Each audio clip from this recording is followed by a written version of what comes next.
He's checking on my little gecko. I will love him and squeeze him and hug him and name him George. And George broke his wrist. So we're gonna have to do something about that. This is the second time it's opened up. I put some paper clay on it and then it opened up again. You and me, babe. You and me, babe. It's just nothing else like you. We're ready to go. Nobody sneeze. This, my friends, is calcined kaolin. It's just kaolin that's been through a bisque firing and is still in its powder form. Here's the thing. Calcined kaolin doesn't shrink. So, I am going to add this to my paper clay. It will change the color because that kaolin is white, but it won't shrink. Looks like I'm gonna need more than that. And because it won't shrink, as I put that into my crack here, I am hoping that the non-shrinking nature of the kaolin plus the fibers of the paper clay that work so beautifully to join things will in fact close up the crack that little George has in his wrist. So I have no idea what the proportions are. As usual, this is not really a how-to channel as much as it is the figuring it out channel. So I'm adding enough calcined kaolin to this paper clay until it looks like I think that probably is enough. Then we're gonna see if it does anything. I'm trying, George. I'm trying real hard. I'm putting his little paper towels around his arm. Again, with just barely enough water to really make them wet. I don't want to shock the clay as I put this new clay on top of it. I want it to be kind of like, oh, yeah, I know what that water is. Okay, little dude. Come on. Oh, look, and the crack has closed up. The paper towel is still wet, but it expanded enough that it filled in the crack. Now, as I said in the video making this, you've got to make it worse before you can make it better. So now I got to make it worse because I've got to get this into that crack or it's just going to open right back up. I don't want to do that. But I have to.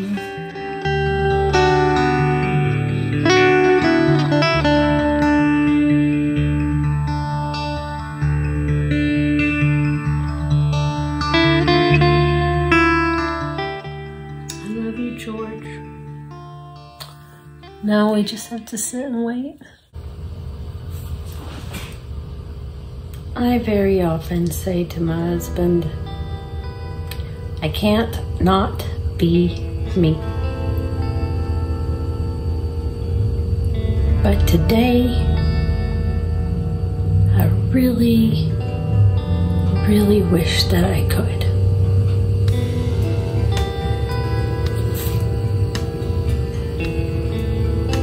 Because this happened.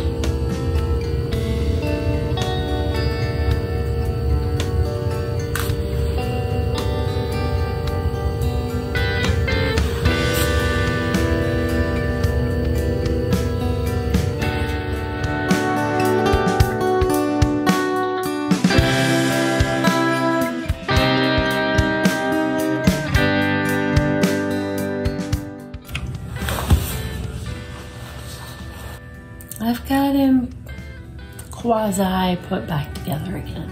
He looks really good. He looks really good. I have nothing to complain about. But I feel really stupid now because it occurred to me while I was inside that unlike the gecko's arm, because these are separate pieces, I could have put this in the wet box for a couple of days and rehydrated it before I tried to stick it back together. I need to put white slip on the outside of it again. So this is gonna go in the wet box. So today,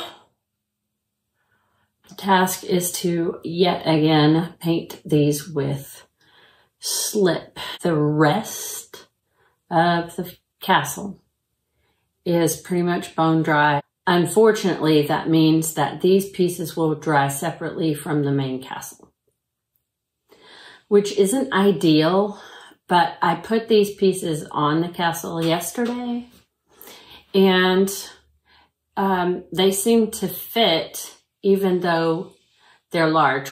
They won't be tight fitting, which I think is going to be nice because I'll be able to put like a little piece of cork around this edge, around this center section. And then hopefully if somebody does what I did and tips it a little too far, it won't be as likely to jump ship. Tell you what though, that castle looks so small. It's really one of the first times since I first started ceramics that I've looked at it after shrinking going, how in the world is that half the size that it was? Now don't get me wrong, I remember those days from, you know, the first mug you ever make that's supposed to be, you know, big enough to drink a cup of coffee out of, and it's a shot glass.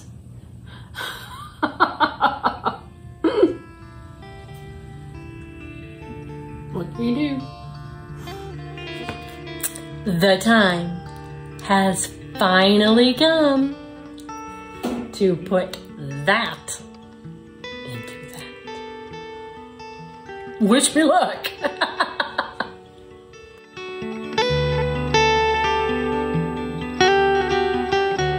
Thanks to my grandmother, to whom I am forever in debt, I have this fantastic kiln shelf that has a hole in the middle.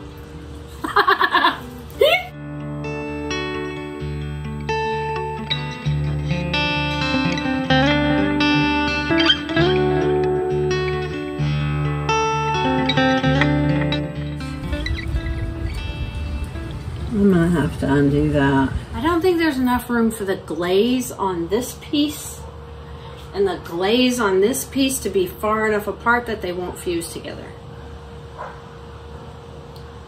So I'm gonna have to file these down a little bit.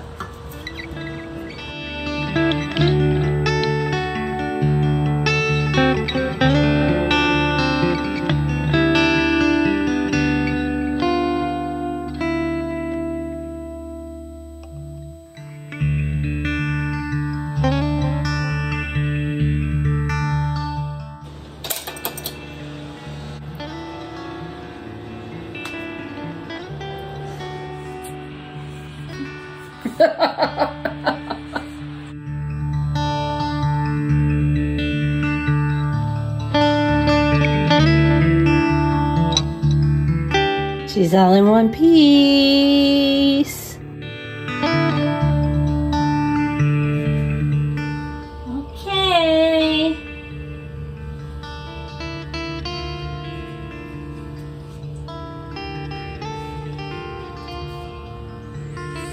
Yeah, a little hand crack opened up.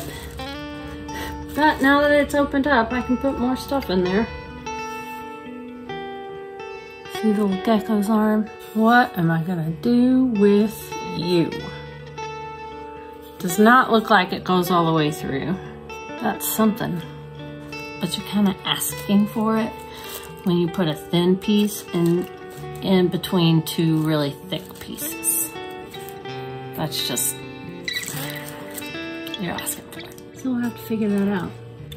Under these flowers, there's some cracking, but that was where I put some extra supporting clay, and that supporting clay is pulling away, which is not that uncommon and not anything that I'm really gonna concern myself with. There's a crack right there.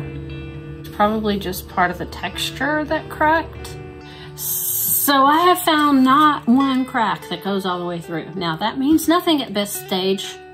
It's just encouraging, because bisque cracks will continue to get larger oftentimes as the piece shrinks in glaze firing.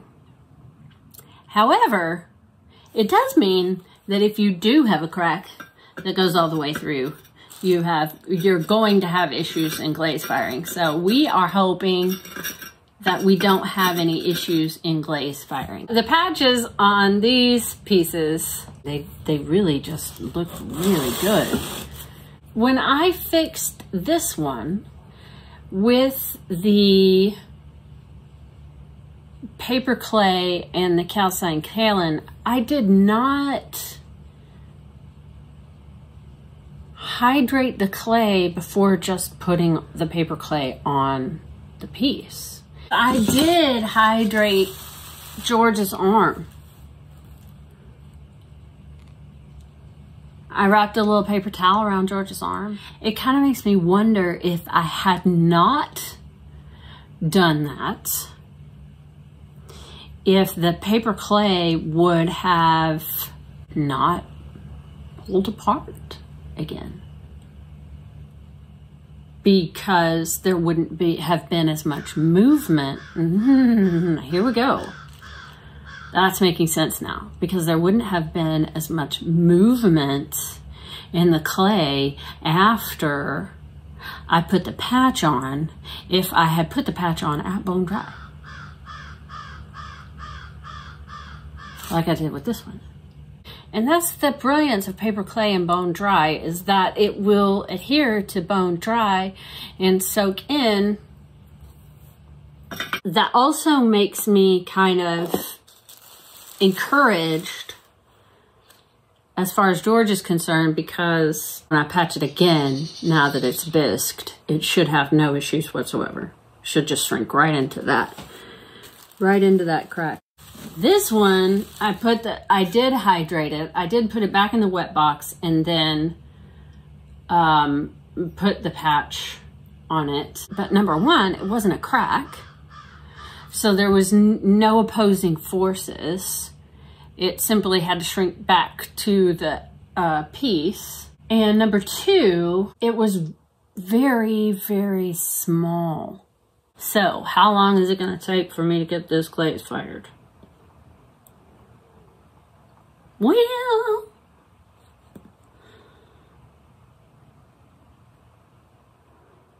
I'm kind of scared of it. Not gonna lie. It scares me. And you have to get over that fear before you can put it into the kiln and let it be what it's gonna be. Secondly, I want to fire some of the mini castles that I've been making before I go testing it out on the actual sculpture that I spent 6 weeks on. So, when I am no longer scared, and when I have finished all the other tests that I want to test, which probably means it's gonna be a while. Thanks for coming, everybody.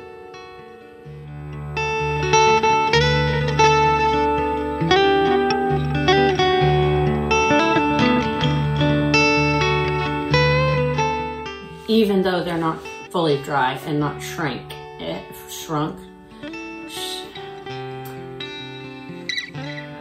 Even though they're not dry. So the fairy castle's already as small as it's gonna get before firing. And I don't know why it wants to be so wibbly wobbly. There we go. The whole thing needs to be redone. This is a disaster. It's just a disaster. why does it have to be hard? Car, game on.